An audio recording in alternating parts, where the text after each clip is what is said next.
మహారాష్ట్ర కొత్త CM clarity వచ్చేసింది. దేవేంద్ర ఫడ్నవీస్ ముఖ్యమంత్రిగా పగ్గాలు చేపట్టబోతున్నారు. శివసేన చీఫ్ ఏక్నాథ్ షిండే, ఎన్సీపీ అధినేత అజిత్ పవార్కు ఏ పదవులు దక్కనున్నాయనేది ఇంకా క్లారిటీ రాలేదు. Bharatiya Janata party core committee సమావేశంలో ఆయన పేరును ఆమోదించారు. డిసెంబర్ 5న ఫడ్నవీస్ సీఎంగా ప్రమాణ స్వీకారం చేయనున్నారు. ఈ మేరకు మహారాష్ట్ర బీజేపీ చీఫ్ అధికారికంగా ప్రకటించారు. దీంతో మహారాష్ట్ర సీఎంగా దేవేంద్ర ఫడ్నవీస్ రెండోసారి పదవీ బాధ్యతలు చేపట్టనున్నారు.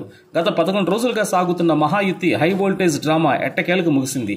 దేవేంద్ర ఫడ్నవీస్ ముఖ్యమంత్రి పదవికి ఎట్టకేలకు మార్గం సుగమమైంది. పార్టీ కోర్ సమావేశంలో దేవేంద్ర ఫడ్నవీస్ ను శాసనసభాపక్ష నేతగా ఎన్నుకున్నారు.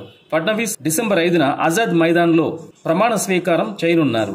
ముఖ్యమంత్రిగా ప్రమాణ స్వీకారం చేసిన అనంతరం రాష్ట్ర 21వ ముఖ్యమంత్రిగా ఫడ్నవీస్ రాష్ట్ర బాధ్యతలు చేపట్టనున్నారు. కేంద్ర సమన్వయకర్తలు విజయ్ రూపాని, నిర్మలా సీతారామన్ సమక్షంలో లెజిస్లేచర్ పార్టీ నాయకుడి పదవిని ఖరారు చేశారు.